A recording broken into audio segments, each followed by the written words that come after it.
कल जंतर मंतर पर पीटी उषा गई थी महिला पहलवानों से मिलने के लिए। उन्होंने विनेश फोगाट, बजरंग पुनिया, साक्षी मलिक, इन लोगों से मुलाकात की। उनके मुलाकात की तस्वीरें मीडिया में सामने आईं। विनेश फोगाट, पीटी उषा गले मिल रही थी। विनेश फोगाट ने उनको अपनी सारी परेशानियों के बारे में बताया और पीटी उषा ने उनको यह आश्वासन दिया कि वो उनकी बात को ऊपर तक पहुंचाएंगी, उनको न्याय दिलाने में मदद करेंगी। लेकिन वहां पर पीटी उषा को बहुत जबरदस्त विरोध भी झेलना पड़ा। लोगों का हुजूम उनके खिलाफ नारेबाजी कर रहा था। यहां तक देखने में आया कि किसी महिला ने उनको थप्पड़ भी मारा, धक्के मारे। लोगों के हुजूम ने उनको दौड़ाया और वो भागते हुए वहां से निकली। आखिर पीटी उषा, जिनको एक एथलीट के तौर पर इस देश ने इतना सम्मान दिया, लोगों ने सर आंखों पर बिठाया। हम लोग जब छोटे छोटे थे तो क्रिकेट के जो खिलाड़ी हैं उस समय, कपिल देव, सुनील गावस्कर, इनके बाद अगर हम किसी खिलाड़ी का नाम जानते थे तो पीटी उषा। घर में, हमारे गांव में कोई बच्चा बहुत तेज दौड़ता था, भागता था, तो उसके लिए कहा जाता था कि रे तुम ज्यादा पीटी उषा मत बनो।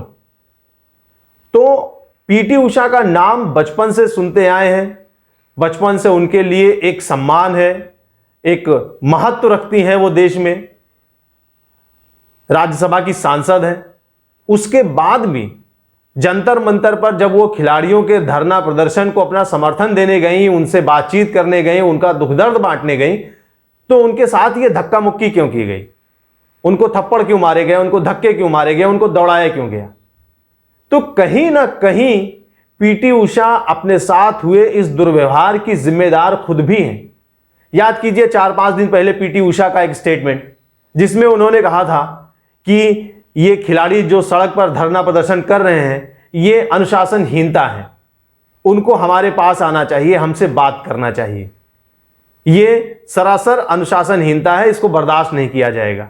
अब सोचिए, महिला खिलाड़ियों के साथ यौन शोषण हो रहा है और आप एक महिला भी हैं और खिलाड़ी भी हैं, दोनों चीजें हैं। जो धरना प्रदर्शन कर रही हैं वो भी महिला हैं, वो भी खिलाड़ी हैं, कुश्ती से संबंध रखती हैं और ओलंपिक मेडलिस्ट हैं।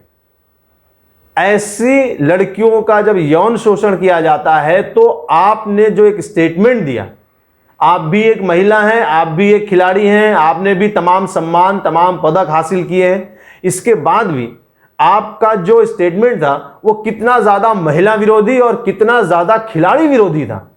आपने कहा कि यह अनुशासनहीनता है। अरे पीटी उषा जी, जब किसी के साथ इतना बड़ा दुर्व्यवहार होगा तो वो व्यक्ति अनुशासन में रहकर सारा काम करेगा या उसके दिल के जो गुबार निकलेंगे और जब कहीं सुने नहीं जाएंगे तो सीधी सी बात है कि वो सड़क पर ही आएगा, सड़क पर ही उसको पब्लिक मिलेगी। वो कहां जाएगा? आपके साथ बात करने बंद कमरे में 3 लोग, जहां आप उसको अपनी बातों से इन्फ्लुएंस कर सको। बनाई तो गई थी कमेटी, कमेटी की जांच का क्या हुआ? उस जांच को हर कोई खारिज कर दे रहा है कि हम इस जांच को नहीं मानेंगे, जबकि अभी वो जांच सामने आई भी नहीं।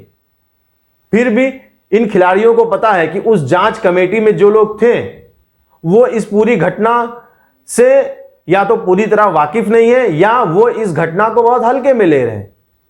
तो वो अनुशासन का रोना कब तक रोएं? इसलिए वो सड़क पर आए। और जब 4 दिन पहले आपने कहा कि ये अनुशासनहीनता है, तो आज आप उनसे मिलने क्यों गई? क्या आपको भी अब मीडिया में लाइमलाइट में आना है? क्या आपको भी हेडलाइंस बनना है, इसलिए आप उनसे मिलने के लिए वहां पहुंची?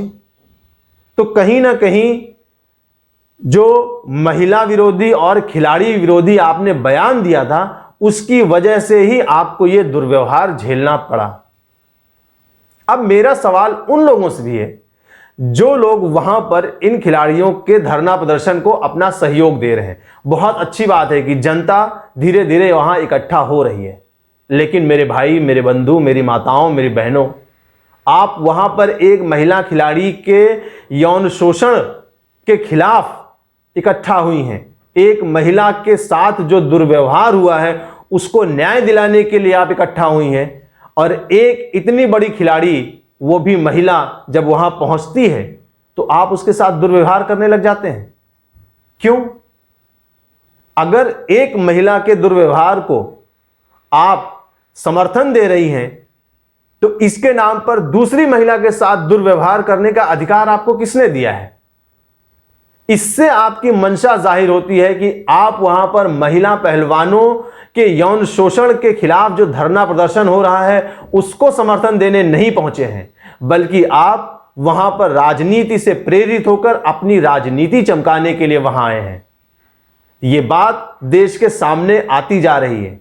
इसलिए अगर आप किसी राजनीतिक प्रभाव में नहीं हैं, आप सही में महिला खिलाड़ियों के समर्थन में वहां पर हैं, तो किसी दूसरी महिला के साथ ऐसा दुर्व्यवहार आपको नहीं करना चाहिए।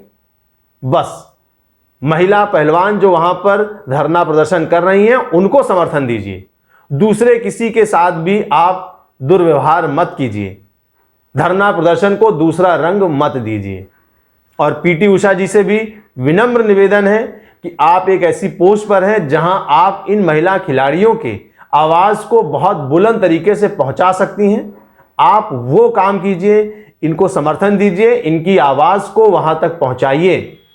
ना तो आप इनके मनोबल को तोड़ने का काम कीजिए और ना ही आप सरकार की कोई तंत्र में फंसकर और सरकार की आवाज ना बने, आप इनकी आवाज बने। क्यों? क्योंकि आप इनकी ही आवाज हैं, आप महिला भी हैं और आप खिलाड़ी भी हैं। धन्यवाद। जय हिंद।